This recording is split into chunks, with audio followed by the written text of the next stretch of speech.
Hello, my name is Dr. Frank A. Thomas, and I am excited to present to you another version of the African American Legacy Preaching Series. It's our honor and our privilege to share with you the very best of preachers, and particularly African American preachers, and we just open up and talk preaching. And so today my very special guest is Pastor Reginald Sharpe, the pastor of the Fellowship Church of Chicago, the SHIP, everybody knows it as.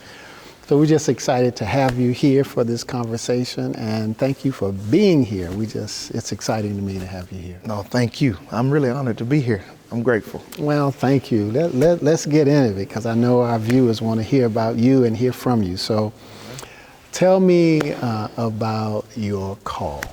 Okay. My call. Well, if my mother was here and my grandmothers were here, they would tell you I had a Jeremiah call from the womb. Ironically, my mother would say I would be still all week in her womb until she went to church on Sunday. She said it would be like I was in there jumping in her womb, the music and the energy of the church. I think that's ironic.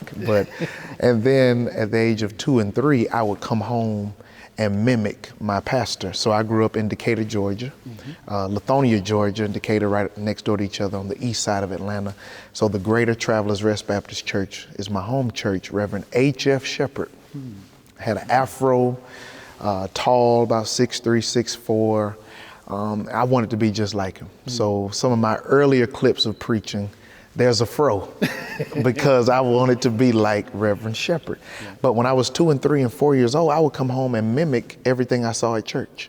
I would pull the trash can out, put a towel over the trash can, set my little plastic chairs up in the kitchen or on the fireplace. I would set up church and play church. So I was known as the little kid that would play church. I didn't know then how much the Lord was really molding me and preparing me for where I was headed. And so some older lady told my mother, watch him. And if this continues till around the age of 12 or 13, then you might have something special. Right now, he's a kid. That's what kids do. They lock in on something and they mimic it. They have fun. So around 12 or 13, I really began to feel this yearning to do more in ministry. I was very, very close with my youth pastor. We called him Reverend Buddy, but his name is Norman Thomas. He took a lot of time with me, and I talked to my pastor. And I was very nervous around the age of 13 or 14. I said, what if I told you, my pastor this time is Dr. Edo Smith. Reverend Shepherd has retired, 03. Pastor Smith has come December 03. So now I'm about 12, 13 years old, and I went to him and said, what if I were to tell you that possibly, maybe, could be that I might happen to feel that I think I might be called to preach. It was all of that. And he just smiled. He said, well, I would get you involved in the ministerial program. And he gave me some details of what that would look like. Well, long story short, my first sermon ended up being April 12th, 2006, but it wasn't at a church. It was on a Wednesday morning at my high school, MLK High School there in Lithonia, Georgia. There was a ministry called FCA, the Fellowship of Christian Athletes. The football players came there, the band members came there, basketball players, and so Coach Bird, Diane Bird, a black woman, told me that I was gonna bring the message that day. And I mean told me. I was like, no, I don't think. She said, no, you'll be fine, just 5-6 minutes. And sure enough, I stood up and preached April 12th, 2006, and this year makes my 17th year preaching. And that date is special for me because it did not happen in a church. And I started preaching there. Students will go out and tell their parents. Reggie Sharpe is a young minister at school that does Bible study in the morning. So my first invitations came from students going to tell their grandparents and their pastors, there's this kid at my school that preaches to us and he's good. And so that's how my ministry took off. My pastor was even shocked. And he was like, well, obviously the Lord's hand is on your life. You were going to preach, you were being invited. And so he knew it, he saw it. I was called preacher man all my life as a little kid. So I started preaching at 15 years old. Wow. I don't know if I'm answering that question, but you know. Yeah, there is no right answer. There is what you're given to say. Yeah. So tell me about then the preparation and the educational process that followed the announcing of the call. So the kind of church I grew up in, I knew I had to go to college. Like they celebrated graduates. High school graduations were celebrated at my church. College graduations were celebrated. AKAs and Omegas and Alphas and, you know, education was the route. Right. And so I remember when Reverend Sharpe was literally transitioning with a cancer that wasn't going to be cured, I went to visit him a few weeks before he passed. And this is April 2006. He dies in May 06. Right. Ironically, let me just say, when I was 10 or 11, he tells me, I pray that the Lord will let me stay around long enough to see what you will become. I preached my first sermon, April 12th, 06. He dies May 30th, 06. Wow. Symmetry. It's like the Lord almost answered his prayer. He stayed around to hear that I had started preaching. Yeah. When I went to visit him, his wife, Miss Ivory Collins Shepherd, looked at me when she caught me staring at him, trying to comprehend how his body had changed. She looked at me as a freshman in high school and said, so where are you going to college? Where do you want to go to college? And I looked and I said, I really want to go to Morehouse College. She said, oh, that's wonderful. And what are you going to study? I'm a freshman in high school, and she's already planting seeds like, and what are you going to study at Morehouse? Right. And I said, theology. Reverend Sharpe spoke up from his dying bed and said, religion and philosophy. And I said, okay, well, I'll be studying religion and philosophy. And when I got to Morehouse and we had to declare our major, oh, the moment when I had to sign that paper and his booming voice, I could hear it saying religion and philosophy. So it was instilled in me. I had to go to seminary. When I was in 5th grade, my teacher, Miss Adams at Brownsmill Elementary, made us, I think it was a busy work assignment. I've since told her I thought it was. I thought it was busy work. She made us write a paper. What do I want to be when I grow up? My mother, my aunts kept a copy because on that paper in 5th grade, I said, I want to go to Morehouse College. I want to go to ITC. A list of things. I wrote what I wanted my wife to look like. I wrote what I wanted to be, a pastor. I wrote the name of the church, the Greater Gospel Baptist Church. I wrote out the choirs that I was going to, I mean, I was a weird kid. So in 5th grade, as a freshman in high school, my mind was always set, I had to go to school. I wanted to be a preacher that had studied, that had prepared. My pastors had done that. Reverend Sharpe had gone to school. Dr. Edo Smith comes and, oh my Lord, one of the great voices of our time. And he went to Morehouse and he went to seminary. So I wanted to do that, and it was a commitment. So I went on to Morehouse. After Morehouse, I received a full ride to Yale Divinity School. I ended up withdrawing from that program. The irony there was I had a full ride to Yale Divinity School. I don't think I was ready for that season. Leaving the South for the first time, Yale, Connecticut, that's a different kind of cold, climate and cultural. It's a different kind of cold I wasn't used to. It was a culture shock for me. And so I walked away from that program and transferred over to Vanderbilt. I finished my first master's there. And then I went back to Emory to complete my second master's at Candler School of Theology in 2018, because there was this program called the African American Preaching Program and Sacred Rhetoric up in Indianapolis that I'd already read the requirements to apply. So you either had to have an MDiv or the equivalent. So with that in mind, I went back to get the equivalent. That's why I went to get that second master's, because my first master's was just a 2-year degree. And now I am in the PhD program. I didn't know that. So that must have meant you looked at the first cohort and then began to plan. Yes, I knew. I knew when you offered it the first time. I was discerning which doctoral program or PhD program I wanted to be a part of. And so everywhere I looked, whether it was the one at Chicago Theological Seminary, whether it was Howard Divinity School, whether it was, the program that you are the director of, everybody kept saying that you need an MDiv or the equivalent. Right. So my journey was shortened at Vanderbilt because I was pastoring. I was the campus pastor in Macon, Georgia.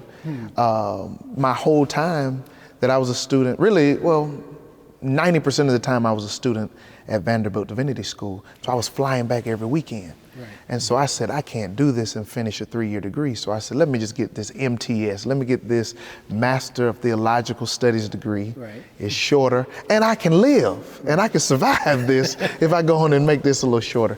And I promised myself I would go back and finish that second master so that I could apply to a program like the one that you have. I'm honored. I am honored. So, let's stop here for a minute and say, so, people, the question would be, with all that has happened to you relative to your preaching, the exposure, just the blessings of it, why would you need a PhD? Might be a question that the average person might ask.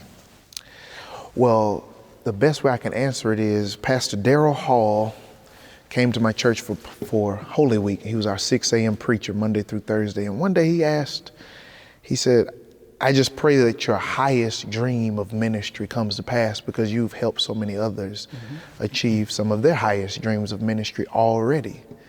And he said, I don't know what your highest dream of ministry is.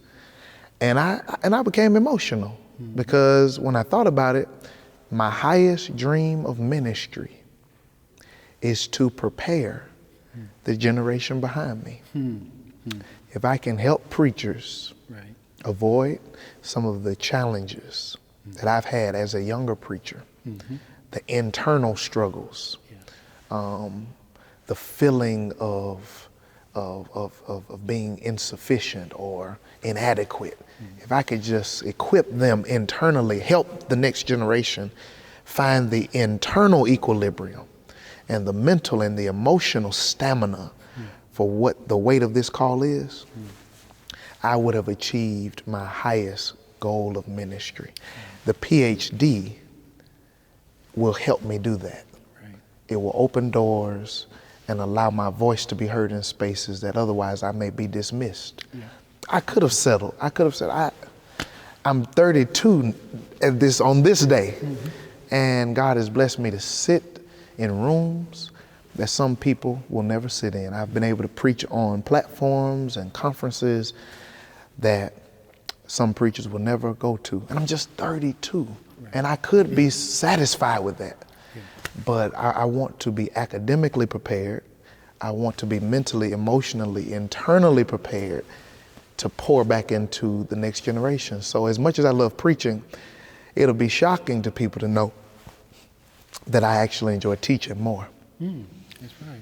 I love teaching. I like classroom spaces where people can push back and I can engage. And I can say things that the church isn't ready for because you do know there's a difference between seminary and sanctuary. Right. And so we can prod each other and challenge each other in a different way in the seminary that sometimes you have to be a little more intentional about in the sanctuary. So I'm coming alive, although I'm dying at the same time, trying to get through this program, but I'm enjoying it. So give me a second or two, a comment relative to how has the program helped your preaching?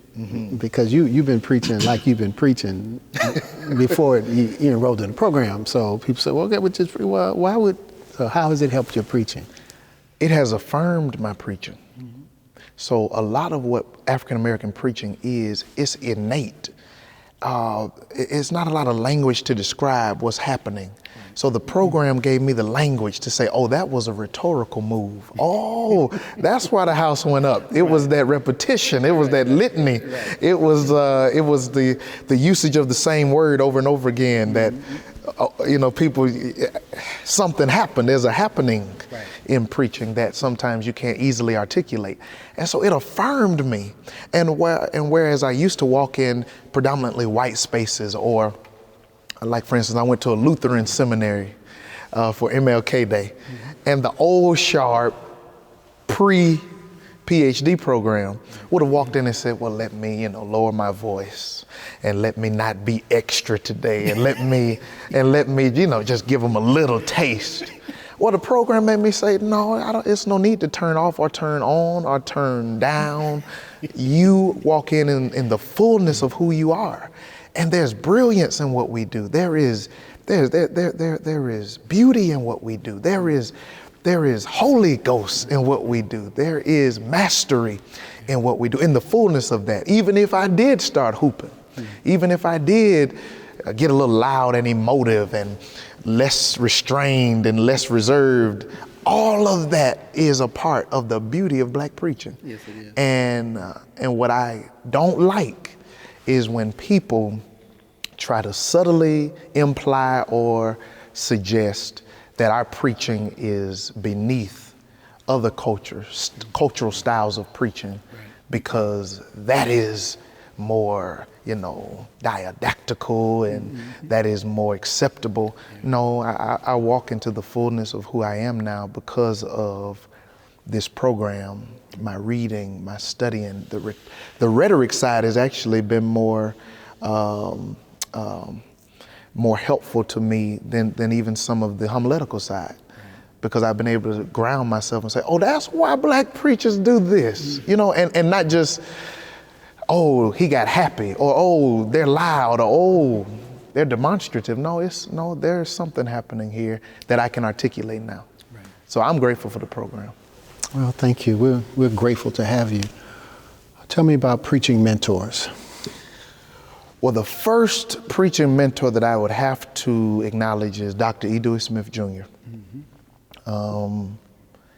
I think what makes him special is that he blends head and heart, soul and spirit, the academy and the sanctuary in a way that is also upholding a legacy of African-American preaching. It's a both and, it's not an either or. Right. You can have the spirit and have all of your senses and faculties working. You can have your mind and have some charismatic movement going on at the same time. So he's full of the Holy Spirit when he's preaching, but he's quoting Reinhold Niebuhr and he's quoting Tillich, and he's the first person I heard mention the teleological suspension of the ethical. I didn't know what that was, but it sure sounded good to me. And I said, oh, wow, he is really read. And so later on at Yale, I learned what that was. Right. But he's dropping that kind of weight, those kinds of quotes, and extrapolating on those kinds of concepts. But at the same time, he's throwing a rap song. He's throwing some hip hop images. He did a whole series in 2005 called Theology and Culture for the whole summer. So he's preaching Trapped in the Closet. R. Kelly's song at that time was out, and R. Kelly was a little more culturally acceptable at that time. He's preaching TV shows and preaching song lyrics. And so I watched how he blended, and so for the person that was a little more heady, he would grab you. But for the person who just needed to feel with their hearts, he would grab you as well. And so I was greatly influenced. And so for me to even be studying eulogies in my program, to me, he's one of the greatest eulogists I've ever heard. The way he personalizes a eulogy. I learned how to do eulogies well watching him.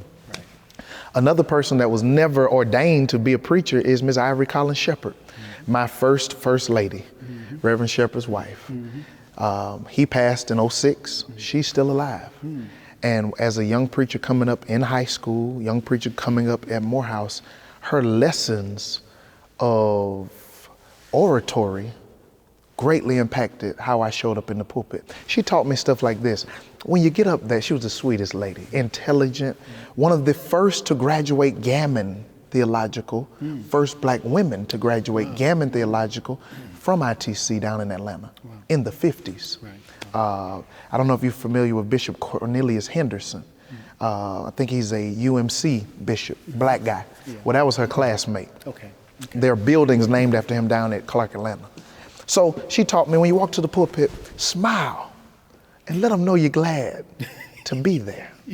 When you move your notes, don't flip a page, just ease it. You don't want the people to see how many times you're flipping. Because if they keep saying you flip the page, they're gonna start counting how many pages you're flipping, and they're gonna get nervous that this is about to be longer than they anticipated. She said, so don't flip a page, you slide a page. One day I used a word that was, kind of beneath. It was an inappropriate word in the pulpit. So she called me, oh, your sermon was excellent. I just enjoyed it. It was explosive today. She said, but you used this word that I wanted to talk to you about. And this is how she checked me. She said, your lexicon is too extensive to be regulated to a word like that. I mean, what can you say but, yes, ma'am.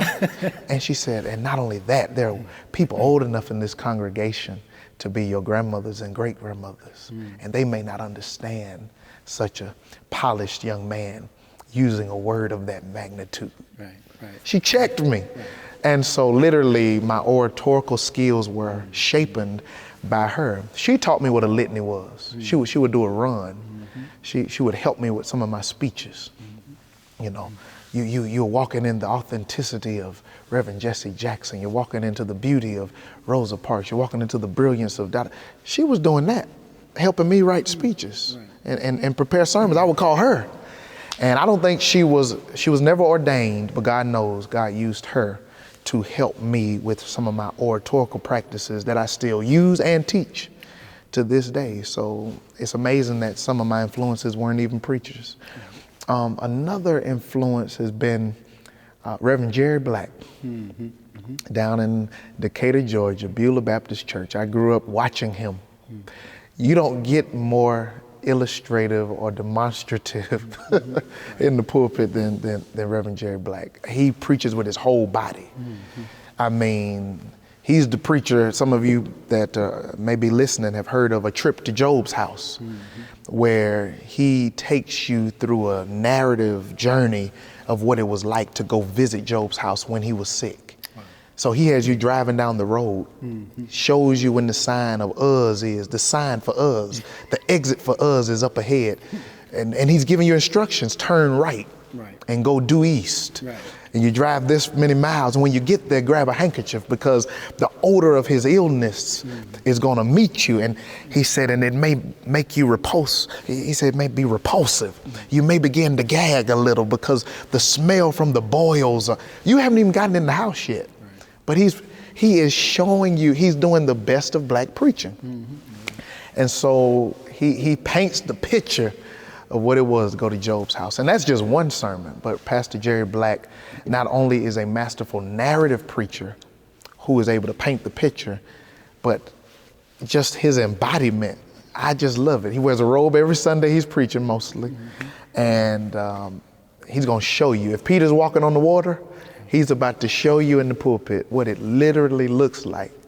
Can you imagine being out there on the liquidity of the water? And he's just gonna give it to you. I'm mesmerized by him, and not just his preaching, but his person. He's a great person as well. So I would say, Pastor Jerry, if you cut me open on a normal Sunday morning, Reverend Sharpe will spill out. He taught me more pastoral. I was too young to listen to him preach. But I did know from Reverend Sharpe he was going to close with early Sunday morning every time. Oh, I don't care what he was talking about, but at the end of that sermon, he died. And then he's going to ask you, didn't he die? And then he's going to tell you what happened while he was dying. The earth reeled and rocked and stumbled like a drunken man, and the moon dripped in blood, and midday became midnight. He died unto the centurion soldier. So I learned, like, okay, that's something right there, because the church would stand up around that time. They might have been asleep for the first 40 minutes, but as soon as Reverend Sharpe would say he died, everybody, oh yes he did. So I learned pastoral, I learned what it means to be a pastor from Reverend Sharpe. Reverend Smith's brilliance in the preaching moment really impacted my life. Miss Sharpe taught me oratory. Reverend Black just taught me it's all right to let the Spirit take over. And it's a good thing. And I could go down a list. One other one that really influenced me that I never met, too. Reverend Gardner Taylor. Never met him, but I've read him. And Reverend William Sloan Coffin. They have been my private tutors. even though they have escaped this time capsule called flesh and stepped over into eternity, they're with me. Yeah. William Sloane Coffin, Reverend Gardner, Calvin Taylor. Yeah. So I don't preach Easter or Christmas without reading what they said about Christmas or Easter. I'm giving some secrets out here, so it's going to be some people buying some books. Yeah. But I don't go to the pulpit around those high holy days without reading what they said about it. Yeah. You mentioned your dissertation, so talk a little bit about that, because I'd like folk to know what you're studying. So I'm honing in on what is the rhetoric of hope in African American eulogies. I'm really amazed. So there's some intersections at my project. Process theology is showing up, homiletics is showing up, rhetoric is showing up, and really the problem of evil, theodicy. It's a lot of intersections. And at a funeral, all of them are intersecting. People have questions. Especially like the one I did a few days ago. A young man dies in a tragic car accident, 25 years old, with a 2-month-old baby. His mother and his sisters are sitting there, and the baby's mother's sitting there, and they're like, and verbalizing, I have questions for God. Yeah. And now the eulogist has to stand up in the midst of a tragedy and be responsible enough to help be a spokeswoman or spokesman for God. An interpreter for God in this moment of pain. And if a eulogy goes well, like we know with Uncle Wash from They Like to Never Quit Praising God, literally the title of your book came from a response listening to a eulogy. Yes.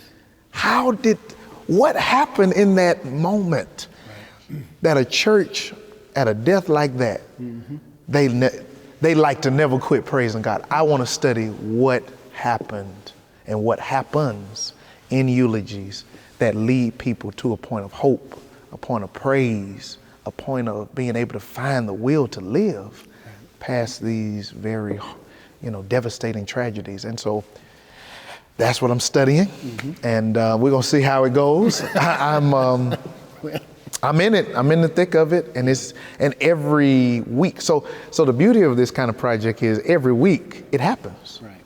We see death happen. We see funerals happen, especially notable figures like a Tyree Nichols. So I can definitely look at what Reverend Al Sharpton said. I can look at some eulogies of some celebrities that have passed. But really, if I didn't put a boundary on it, I'll be studying eulogies from the beginning of time all the way to now. So I'm really interested in the civil rights movement. We see a lot of deaths happening, and we see a lot of preachers having to mount the pulpit to restore the communal hope that was waning. And so I'm almost to the point where I'm about to find the eulogy of Jimmy Lee Jackson. I've traced where the church is. Yeah, see that scholarship. And I'm trying to find it. I want to know who did the eulogy for Emmett Till in Chicago. Yeah. And so I've traced the church, but it's like, who did it? Right. Is there a recording of it? So I'm really on a rabbit hunt. Well, I'm excited about it because I'm your advisor, so I get to I get to read the fruit of your rabbit hunt. Yeah. And it's an exciting project, and I think it's really going to bless a whole lot of people. I pray so. Yeah. I just want us to do better because that moment is so sensitive. It is. People's faith literally hangs in the balance, and we've seen it go wrong. Yep, we have seen it go wrong. We've seen eulogies go wrong. And we've seen it go right. And we've seen it go right. And we've seen it go right. And when it goes right, it's nothing like it. It's nothing like it. It's like a breath of fresh air. It is. To see somebody take that moment and honor that person's life well and point us to heaven. I think it was Dr. Proctor who said sometimes you have to preach on a tilt. And in no greater moment than a eulogy do we need to preach on a tilt to help look heavenward. I won't go down this hole, but I'll just say this. One of the most profound moments that has led to my call in my preaching is Rev LK Curry in Chicago. One of I was a sophomore in college, and in the neighborhood, one of the guys was shot, killed. It was a botched Tom McCann's shoe store robbery. And I was a distraught whole section of the whole community. And when Reverend LK Curry got done, how did he do that? I was hopeless or down, but I was hope. So I affirm that it's just the genius of that moment changes lives. Right, it does. Even calls people. Wow. You know, because that's how I got so interested in how did he do that? Yeah. Not just, I know it was God, I know it was the Holy Spirit, but also how did he do that? How did he do that? And so that's how. Do you remember anything he said that stood out? Just how I felt. I don't remember anything he said. Wow. And I was not knowing that I was going to preach. I wasn't doing preaching. You know, I was a part of the campus ministry at school. I'd go to worship. They were trying to get me to go to seminary. I had no sense of that. I'm just here to, so I wasn't thinking like that. I wasn't thinking like, what is he doing? Or no, but when he got through. You felt something. I felt something, it changed. And so part of my, this whole piece, you picked it up, rhetoric and theology, and it was his theology, but also his rhetoric, and to try to name exactly what you're talking about. Yes. What happened in that moment, because it changed my life. Yeah, it's something. Yes. But I've had ladies walk up to me, older ladies, when I was a younger preacher, and it wasn't until I got a little older I respected it and understood it. They would say, "Baby, I felt you today." Right. And I would say, "No, I don't want to be felt. I want to be heard." That's right. You don't get to tell people how to experience the gospel. Some days they don't need to hear it. Right. They need to feel it. Right. And that is the brilliance and really the magic I would use. I hate to use that word. It's mystical. It's beyond us. Yeah, spiritual is a word. It's beyond us. It's from transcendent. It's from another world. Absolutely. That comes into our reality, you know, to change it. So let's talk about Hampton. Oh, Lord. So, you know, I'll let you say whatever you want to say. I'll just tell me about the preaching at the Hampton Ministers and Choir Directors Conference. Well, you know that Hampton is its own special experience. For me, that experience was exacerbated because I was invited November 2019. I was so shocked that they invited me to be the morning preacher that I literally found Dr. Deborah Hagen's number, called her office the next day and said, "I think y'all have made a mistake." And she laughed. And she was like, "No, we didn't make a mistake." I said, because I had heard wind. You know, you get wind when it's maybe coming. Right. But I'm thinking they're going to invite me for the music guild morning. Right. You know, every Monday morning is the music guild. Exactly. And that's where you normally start out. You just get your feet wet and start there. And see how you do. Yeah. And then they're going to determine if you do well enough, then you come back. So for me to be invited to the morning for 3 days straight, I called and said, I think y'all made a mistake. She laughed and said, no. We did not make a mistake, Reverend Sharpe. We knew what we were doing. We believe that God has something for you to say to us. So while Dr.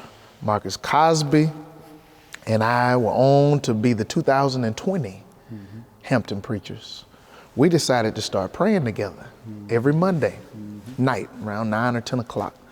So we're praying together, and so January goes, and then here comes February. Then here comes March 2020. And I remember that Monday like it was yesterday. We got on the phone. I said, "Well, Doc, I don't know what this is about this possible virus that's going on, but they're talking about maybe shutting some things down." I said, "Maybe we need to pray that Hampton will be shut down as well, so we don't have to do this." Right. And we were joking. Right. It really happened. Hampton was shut down in 2020, so now we had to sit with the weight of, okay, no Hampton. It was a relief and a weight. Right. Because we were like, well, although we were relieved from this, it was so much going on in the world. It was a horrible time.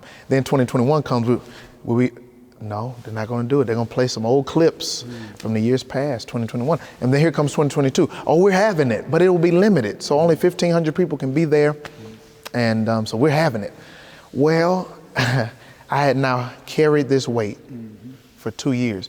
Everybody knows that has preached Hampton. Yes. knows there is an unusual, enormous, prodigious, colossal, gargantuan weight that sits on you. You wake up in the middle of the night like, I gotta go preach Hampton in a few weeks or a few months.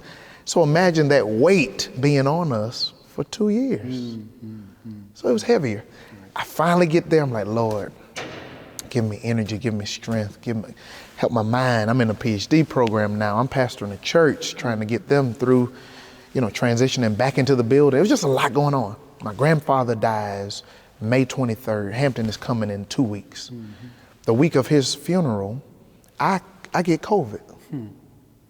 And I'm trying my best to focus on preaching, but I'm literally in the bed the week before. They give me this little experimental pill. They said, this is gonna lessen your symptoms. It's gonna speed up your recovery. And so up until Thursday before Hampton, I'm about to call them and say, I can't make it. I'm not about to put people at risk. And so the blessing was Saturday night, I test, and my test comes back negative. It's Saturday night. Hampton is remixed in a way because usually morning preacher preaches Tuesday, Wednesday, Thursday. Well, this year, because they abbreviated it, I'm on Monday, Tuesday, Wednesday. Saturday is when I discovered I can even really show up. So going in with that, having to preach through that, luckily God held my lungs up, held my body up. I was so done and exhausted by Wednesday, but the Lord met us there every morning. It was weird. Hampton wasn't as full as it was. A lot of more people were watching online. It was only 1,500 people in the room. And so I did my best. I was the youngest preacher to be invited to be the morning preacher in Hampton history. When the invitation came initially, I was 28. I was 28. I was supposed to preach when I was 29. I didn't preach until I was 31 because of the pandemic, but to be even invited was just, as I told you earlier, I said, I still don't think that I was supposed to be up there, because when you think Hampton, you think the living legends. You think the people that have had some years behind them. So I'm still processing what it means and what it meant to have been invited as the youngest preacher in Hampton history. Wow. I'm still trying to process what that means. So I don't know how I made it through other than the grace of God, some good essential water. And I was fasting. And I would tell anybody, Hampton is not just an academic experience. So you have to have your spirit together. And I was really, really fasting and praying and asking God to meet me in that pulpit, in that preaching moment. So while I prepared with the books, I called the scholars. I needed the Holy Spirit in a different kind of way. Well, you did an amazing job, just absolutely amazing. And Thank you. I think we've been talking about, I think I'm going to share something that I shared to you about being a generational preacher. And I said to you that I thought that God, you have an assignment as a generational preacher, and that I was just privileged to be hopefully a part of your preparation for your assignment. And I think that the age, the comprehensiveness of your gifts, your intellect, the emotive, the intellectual, the hoop, the Niebuhr, just the combination, plus the spirit that you have, the humility that you have, the integrity that you have, all of that radiates through. All of it radiates through. And so while I said to you, I don't want to put pressure on you, but God gives some people the assignment as a generational preacher. And with that assignment comes, a heavy weight and a heavy responsibility, great gifts, open doors. So I don't know what I want to ask you about that more than to affirm that. So tell me, when I say generational preacher, what stirs in you, or what's your sense of that? Terrified. No, I'm just kidding. It is terrifying. It is a weight. It is a weight. I've heard people tell me this that I greatly respect, preachers. I've heard people say to me that there are people looking up to me, and what's weird is I'm still looking up to so many people. Right. It's really, I don't know the word. I'm still being poured into. Right. I'm still being mentored. I'm still a pitcher, Right. trying to ease up to fountains and be refreshed and refilled. But at the same time, there are younger preachers walking up to me saying, I've been watching you since I was 9. What? I've been watching you. I've been watching you on YouTube. I watch Fellowship and you helped me grow as a preacher. You've influenced my ministry and I want you to come preach my installation. Right. I'm preaching installations. I'm in my early 30s. Right. I want you to come preach my ordination. So it's a humbling experience. But to me, all I hear is what's gotten me here is being authentic, being myself. Right. And so I don't feel the pressure to be anything. Right. If I'm going to carry this mantle well, I need to stay grounded. Yep. I need to stay centered, and I need to stay authentic. But it's a weight. I think that there's a part that's still being formed for the assignment. So let me say more, that out of every generation there arises practitioners of the art of black preaching who become models for a generation. And these are people who are imitated, which, part of my work with, or my ministry with people who are models, is to make sure that they're able to leave a method behind. Typically, I use the analogy of a recipe. If grandma dies and grandmama don't leave a recipe, Yeah, it's gone. Then kids are trying to figure it out. So when you don't leave a recipe, they'll copy your clothes. They'll copy your clothes, what you wear. They'll try to sound like you. And you have a responsibility, I think, to leave more than that. Right. To talk to people about what you're doing or how you're doing. They want to know, how do you do what you do? Mm-hmm. And so you're being imitated, you're being copied. So you told me that there are 10 YouTube. Oh, yeah. So tell me what you said. So you said. Well, there's this sermon I preached years ago for a watch night called If Tomorrow Could Talk. And it's about the text with Jehoshaphat. And God tells, or the spirit tells Jehaziel, tomorrow go down and do da da da da da da da da. So I wrote a sermon, If Tomorrow Could Talk. So the whole sermon is, what would tomorrow say to us today? Right. And literally underneath the clip are about 10, probably 15 videos of people copying my sermon, right. Verbatim. Right. Even my stories, personal stories. Like, that wasn't you, that was me. It doesn't even fit. Right. But so people are copying. And I think to this recipe piece, and that's what the program is about too. Right. So the PhD program forces us to say, what is your recipe? Right. What do you do? Right. I can't give it all right now because this would be 2 hours long, but I can tell you that this may sound weird, but therapy is a part of my recipe. Making sure that I'm well, right. Mentally, emotionally. I don't play about mental health, advocacy. Right. I've seen so many preachers get to the pulpit and bleed on people that didn't cut them. Right. I've seen so many preachers mishandle moments where their mother passes or their wife or husband passes, their partner passes, and they get back to the pulpit the next day and preach. Right. It's like, where's the self-care?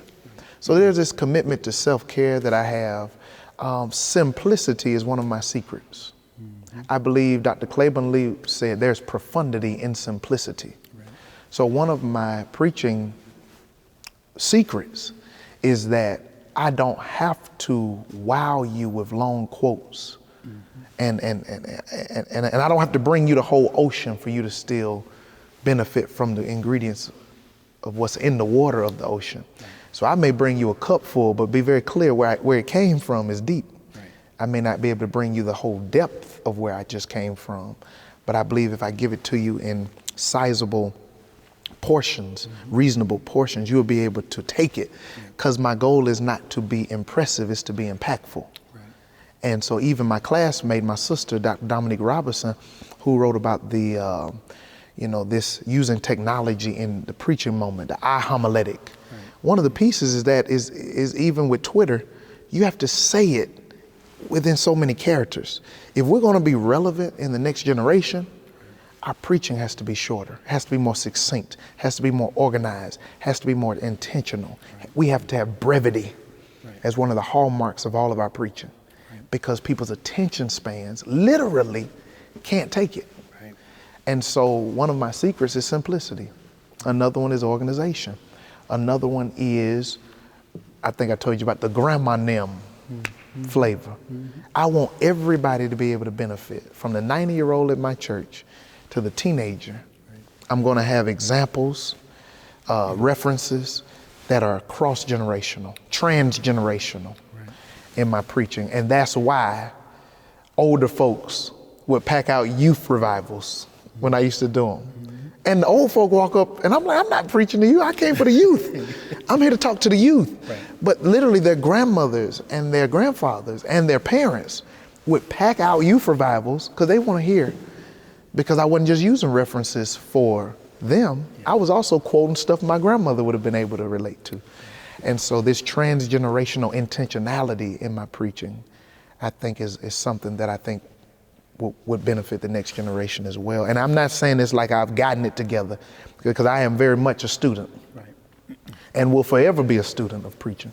But am I in the right vein? Yeah, you're right in the right river. Yeah. And authenticity. I wrestled so much when I got to my church with authenticity. One of the most painful indictments ever. And it took me probably 5 to 6 months of talking through it in therapy. This is how bad it cut me. One of my parishioners told me, I don't hear your education in your preaching. And at first, I thought I could swallow what he said. But then I realized that it had cut deeper. The wound was deeper than, it's like you scrape your knee, you really don't know how bad it just got scraped. Oh, it cut me deep. So bad I had to call him back and said, no, I'm in a PhD program. I was one of the youngest preachers to be invited to Hampton. I've gone through a lot of programs. I've been studying preaching since I was 15 years old. What do you mean? Help me understand. I wasn't offended at that time. I could not wrap my mind around what he had said to me. And I said, I know I'm not the best preacher, but you can't hear any of my education in my preaching. He said, it got worse. He said, no, that's not what I meant. I think it's your style. I don't need all the hooping. I don't need all the yelling. I don't need all that. And to me, I associate that with somebody who has not gone to school. When I see that you've gone to Morehouse and you've gone to Yale and Vandy and da-da-da, it doesn't match. I said, the cut became even deeper. You associate preachers who are more emotive and more expressive with being less educated. I said, so it's my style. So if I, just talked a little lower and just said my piece and asked us to stand open doors of church, it would be better for you. Oh yeah, I like that. So now I'm left to heal from the residue of what does it mean to not be enough in a world and in a ministry where others are saying you're more than enough. But there are people still, after all you try to do and become, it's still not enough. At the core of what I want to pass to the next generation is, you better know who you are. And it's what happened with Jesus in the baptism and in the wilderness. That moment is so profound to me when he's being tempted. Turn these stones into bread, jump off the building, da-da-da. It's another temptation that we miss, Doc. It's the temptation to prove yourself, because Satan says to Jesus, if you are the Son of God, that moment right there was the fourth temptation, I argue. If you're the Son of God. The problem is the previous chapter, The heavens just opened. The dove just came down, and God said, you are my beloved son. Right. And the first temptation that preachers are going to have to overcome is the temptation to prove who you are. Wow. When God has already approved you. Right. So when you know that you're already approved, right, you don't have anything to prove. So I had to go back and find a place of peace within myself and realize I'm enough. Right. I may not be enough for you, right, but I'm enough. Right. I'm sorry, my style is what it is, right, but it's me. Right. And my predecessors did it differently. Right. And my successors may do it differently. Right. But the content is still the same. My grandma used to put tuna in I can't believe it, not butter container. You know what I'm talking about? They used to find any container, right, to put anything in. Right. And one day she said, go in and get you some tuna. I couldn't find it. She said, oh, look at that, I can't believe it's not butter container. And I had to tell my church one day, just because the container is different, right, doesn't mean that the content is still not what you need. Wow. So styles are containers. That's right. But that gospel, right, that message, that's the tuna. Right. That's right. And sometimes I can't believe it's not butter. So tell me how you prepare a sermon, because that's also critical. How do you prepare a sermon? Well, as a pastor, I've had to learn there's a difference in itinerant preaching and pastoral preaching. Mm-hmm. So pastoral preaching, I'm more series driven. Mm-hmm. That helps me have time with the congregation to build on an idea or walk through a specific text. So I try to go ahead of myself. So last year, I knew what I was preaching pretty much every month, ideally, unless the spirit changed, something happened in culture that took me in a different direction. I'm always looking for inspiration. Everything speaks to me. This chair can speak to me. You know, the screws in this chair, I cannot see. I will have a conversation with a screw.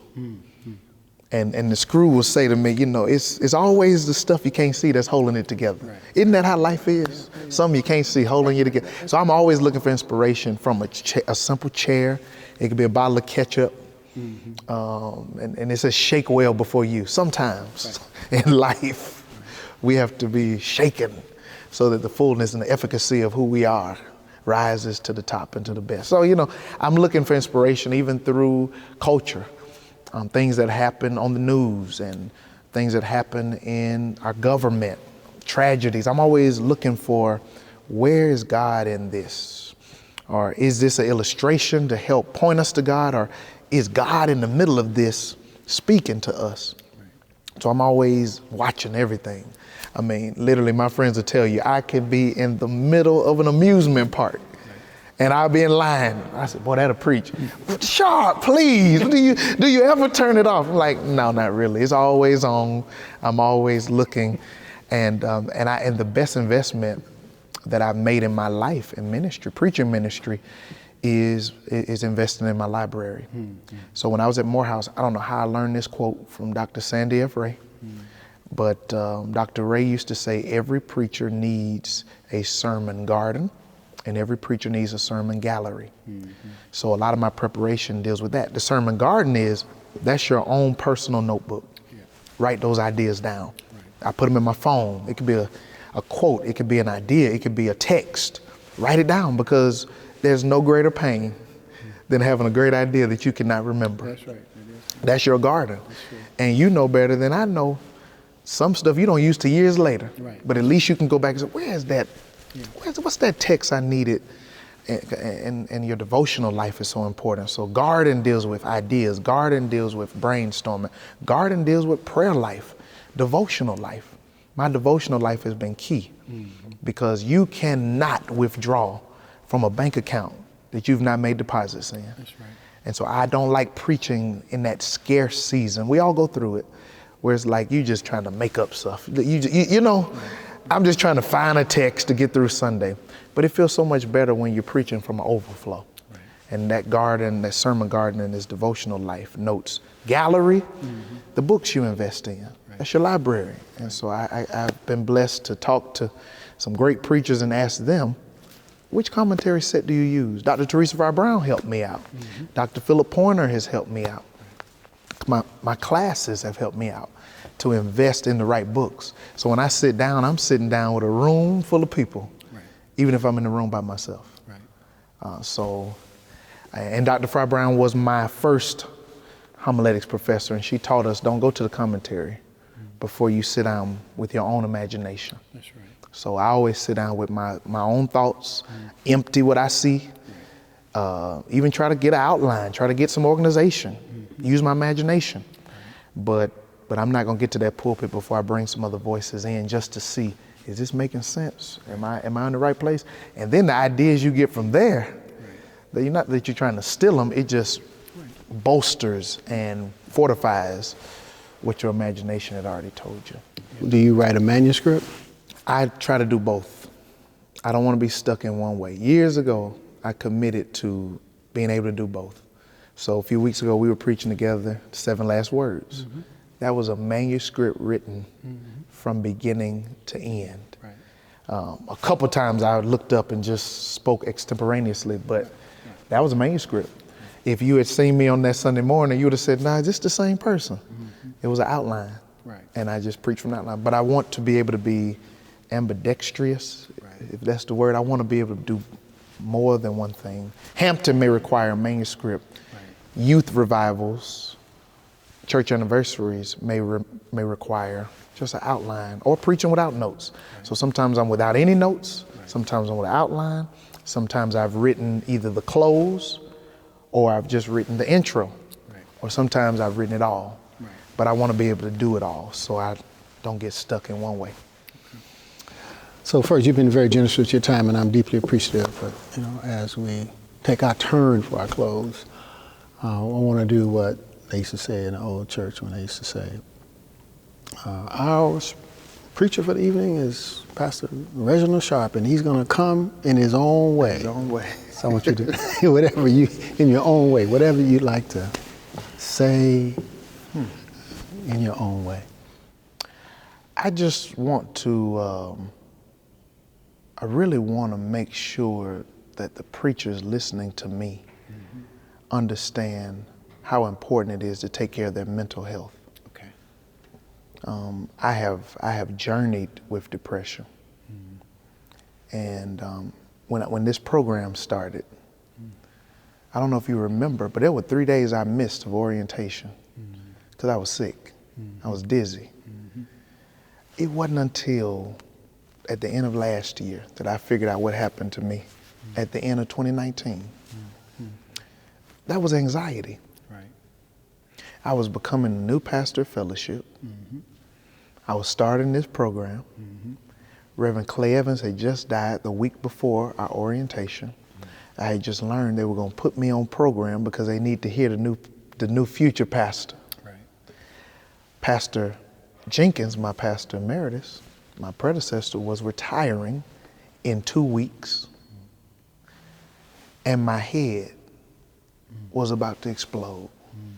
Everybody that was watching them said, oh man, you about to be the new pastor. How you feel? How you feel? How you feel? Oh doc, oh man, you just 28 and you about to take over fellowship. You know the ship is it ain't a boat, it's a ship. And what folks didn't know was I was sinking, trying to take over the mantle of being the captain of the ship. People are thinking I'm about to steer the ship, and the weight of all of that was about to take me down.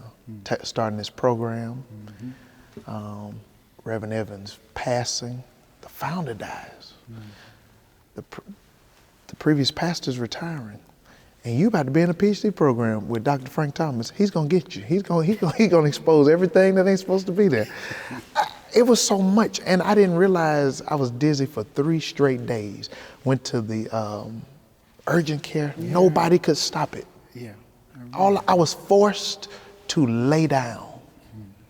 And he gives new meaning to he maketh me lie down in green pastures. It made me lie down. And I've gotten dizzy earlier this year, a couple times, back to back, about 3 times in a row. Talked to my therapist about it. And I said, I've been having these dizzy spells. I know it's anxiety. She said, well, what's the common denominator? I said, I was at church for 3 of them. She said, well, isn't that telling? Well, we got to do something different. My point is, anxiety is real in ministry. Yeah. Depression is real in ministry.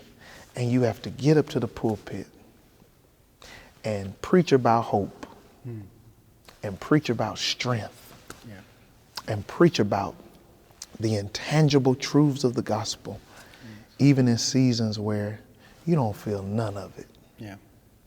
And I want preachers to invest in a therapist, invest in taking sabbaticals, invest in learning how to let some stuff fall. That was the sermon I preached the second day at Hampton. It was Uzziah who tried to steady the Ark of the Covenant, and he died. He died doing a good thing. And we'll never understand all the theological implications of what that was, but he was not supposed to touch it. And we've got to understand that some stuff has to fall. And we have to let it fall because it still will be God's glory, even if it's on the ground. But here we are grabbing and trying to be strong for folks and hold the church together and hold our families together and hold ourselves together, be impressive and make sure that we are up on the social media and get the church website right and make sure we invest in that new LED wall and which new camera we're going to buy and which new outfit are we going to invest in. At some point, you got to let it fall. Right. And you have to take care of yourself. That's right. Christ died for the church, so we don't have to. I want to add one thing to that, and it's, very, very brief. I think, and I'll say this to you, I think that we also have to let other people help us. Yes. Or make a more team approach. So one of the things that the black church has not learned yet, in white churches, they get to a point, then they hire a teaching pastor to kind of share the load. But we tend to be more solo. We think that as a practical tip. So I keep thinking about this. Well, why? We ain't got to go into it now, but we can talk about it later. Why is it that we don't, they're qualified. I know that they'll steal a church. I know all of that, but it's killing us. It's killing us. I used to say all the time, just like LeBron has so many dunks in those legs, so a preacher has only so many sermons in their soul. And when you're preaching 4 times a week, 3 times a week, and I did it. Yeah. So I'm talking out of pained experience. Absolutely. And what it draws out of you. We were doing Saturday night, 2 services Sunday. I was in revival every weekend, right? And what does that do to home? What did that do to me? So I appreciate your message, and I think I just want to bless you in the close. I'm going back to this whole generational assignment. You have a generational assignment to bless you in it. You're preparing for it. The mental health pieces, everything that you said to me is the right road. And part of what I mean by generational is, again, these models who do it so very well that they're imitated. And the hardest part to imitate, or the hardest part to express, is integrity, authenticity. Simple things like if a preacher with 12 members invites me, I come, and then the preacher with 10,000 calls and says, I want you to come. And then we won't go to the 12. I mean, it's the same day, right? We won't say no to the 10,000. We'll because of the exposure, we'll go there. But that person with the 12 members, these are the small things, the small things that build integrity. Yes. And I say to preachers all the time, this is not about me talking. I'm usually trying to let my guests talk without me talking. We need this, Doc. Is that integrity is built across the life. And when you have integrity, it'll open some doors that you can't open. And when you don't, it'll shut some doors you don't even know you missed. Right? Wow. You don't even have any idea that you didn't get that opportunity because it got closed down in the back. So I don't know what I'm saying, if anything. I just want to bless you. And I think what I'm going to pray with you. I think maybe that's the best way to close, is just to pray over you. And I'm just excited. I want to see you win. I'm just excited about your ministry. When I was watching you the other night when we were together, I'm just excited about what God has for you, excited about who you are, your family. Thank you. You know, your wife, the ship, and just where God's brought you, your humility. So just let me pray over you. I think that's... Well, let me say thank you, because you're a gift. And so my generation is better because of some mileage that you've gained ahead of us, and you've cleared some paths for us. So we thank you. Oh, thank you, man. And I'm a better student, a better preacher, hopefully, and better professor because of you. Yes, you are. Bless you. You are all of that, baby. I'm proud to. So God, we do thank you now just for the gift that has been stirred. We thank you for the years of preparation, and yet, God, so many years to go.